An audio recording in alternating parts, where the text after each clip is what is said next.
নমস্কাৰ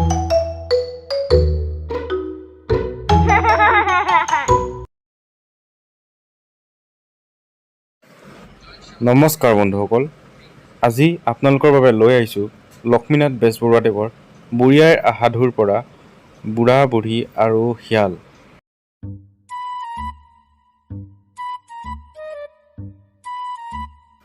এখন গাঁৱত এটা সৰু জুপুৰি ঘৰত এহাল বুঢ়া বুঢ়ী আছিল।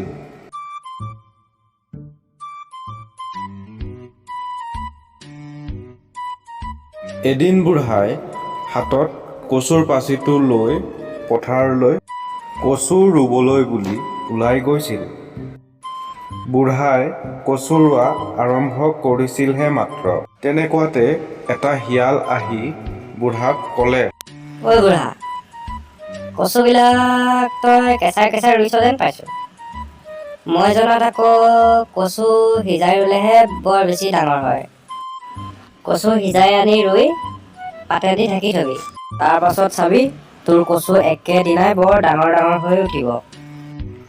শিয়ালৰ কথা শুনি বুঢ়াই উত্তৰ দিলে, হয়নে বোপাই? হ'ব দে, তোৰ বুদ্ধিমতেই মই কাইলৈ কচুখিনি সিজাই আনি ৰুম। বৰ ডাঙৰ কচু হ'ব চাগে ন? তাৰ পাছত বুঢ়াই গৈ বুঢ়ীক শিয়ালে কোৱা কথাবিলাক ক'লে আৰু পাছদিনা কচু সিজাই ৰোৱাৰ কথা থিৰাং কৰিলে। সেই কথা মতেই বুঢ়াই কচুখিনি সিজাই ৰুই থৈ আহিলে আৰু তাৰ পাছদিনাখন গৈ দেখা পায় যে কচু এটাও নাই। তেতিয়া বুঢ়াই গম পালে যে এইটো শিয়ালৰ বুদ্ধি আছিল। তাৰপিছত বুঢ়াই শিয়ালক এসেকা দিম বুলি বুঢ়ীক ক'লে, আই বুঢ়ী, তই মোৰ গাত লালি গুৰ সানি থবি। যেতিয়া মাখিবিলাক আহি মোৰ গাত পৰিব, তেতিয়া তই বাহিৰত গৈ খুব কান্দিবি আৰু শিয়ালবোৰ আহিলে মোক বাহিৰত উলিয়াই আনিবলৈ দিবি। তেতিয়াই তই দৰজাখন মাৰি দিবি আৰু মই শিয়ালবোৰক খুব কোবাম।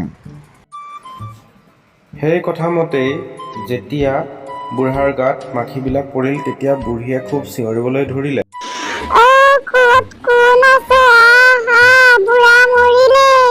বুঢ়ীৰ কান্দোন শুনি শিয়ালটোৱে গোটেই জাকটোৰ লগত আহিল। তাৰ পাছত বুঢ়ীয়ে শিয়ালবোৰক ক'লে যে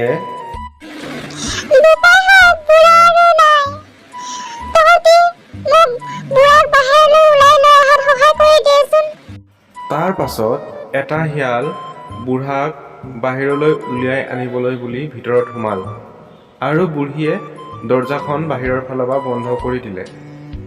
বুঢ়াই ভিতৰত শিয়ালটোক ভালদৰে কোবাবলৈ ধৰিলে আৰু কোনোমতে শিয়ালটো নিজৰ প্ৰাণ বচাই বাহিৰলৈ ওলাবলৈ সক্ষম হ'ল। বাহিৰলৈ ওলাই শিয়ালটোক খুব মতে পলাবলৈ ধৰিলে। এইটো ঘটনাৰ পাছত বুঢ়া আৰু বুঢ়ী বহুদিন শিয়ালৰ ভয়ত বাহিৰলৈ নোলোৱা হ'ল। এদিন বুঢ়ীয়ে বুঢ়াক ক'লে, বহুত দিন হ'ল ছোৱালীজনীলৈ বৰ মনত পৰিছে। মই ভাবিছো আজি ছোৱালীজনী ঘৰৰ পৰা আহো। তই শিয়ালবোৰৰ কাৰণে চিন্তা কৰিব নালাগে দে, মই ভালকৈ যাম। তাৰ পাছত বুঢ়াই বুঢ়ীক জীয়েকৰ ঘৰলৈ যাবলৈ কয় আৰু বুঢ়ীয়ে খৰখেদাকৈ জীয়েকৰ ঘৰলৈ বাট ধৰে। তেনেকুৱাতে বুঢ়ীয়ে ৰাস্তাত শিয়ালটোক লগ পায় আৰু শিয়ালটোৱে বুঢ়ীক দেখি কয়, ঐ বুঢ়ী, ক'ত যাৱ? সিদিনাখন বুঢ়াৰ হতুৱাই আমাক বুৰ্বক বনাই মোক বুঢ়াৰ পৰা খুব মাৰ খোৱালি। আজিতো তোক খামেই, তোক আজি যাবলৈ নিদিওঁ। ক'ত যাবি তই আজি? বোপাই, মোক খাবি ৰ, মই ছোৱালীজনীক লগ কৰি আহো, বৰ মনত পৰিছে। মৰাৰ আগতে ছোৱালীজনীক এবাৰ চাই ল'লে মোৰ আত্মাটোৱে শান্তি পাব। এনেদৰে কোৱাৰ পাছত শিয়ালটোৱে বুঢ়ীক নিজৰ জীয়েকক চাবলৈ যাবলৈ দিলে আৰু আহোঁতে খাম বুলি ক'লে। জীয়েকৰ ঘৰত এনেদৰে কেইদিনমান যোৱাৰ পাছত যেতিয়া ঘূৰি অহাৰ সময় হ'ল, ঘূৰি অহাৰ সময়ত বুঢ়ীয়ে জীয়েকক ক'লে, আহোঁতে মই শিয়ালবোৰৰ পৰা কেনেবাকৈ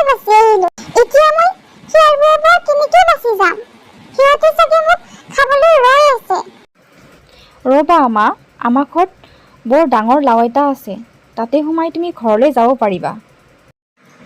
শিয়ালবোৰে তোমাক দেখা নাপাব।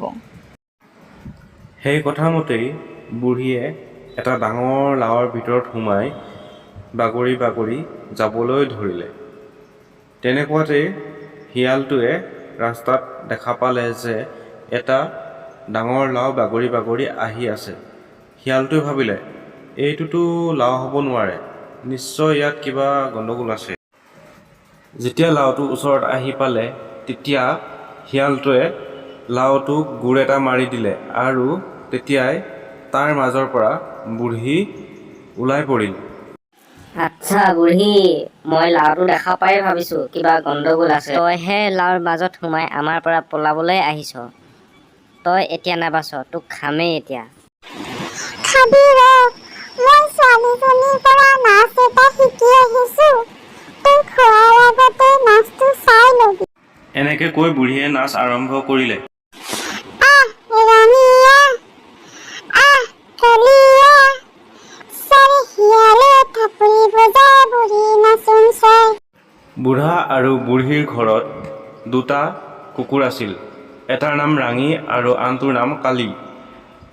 ৰাঙী আৰু কালীয়ে বুঢ়ীৰ মাত শুনি বুঢ়ীৰ ওচৰলৈ দৌৰ মাৰে আৰু শিয়ালটোৱে যেতিয়া কুকুৰ দুটাক দেখে তেতিয়া শিয়ালটো তাৰ পৰা পলাই পত্ৰং দিয়ে আৰু এনেদৰেই বুঢ়ীয়ে নিজৰ প্ৰাণ বচাই নিজৰ ঘৰলৈ বুলি যায়।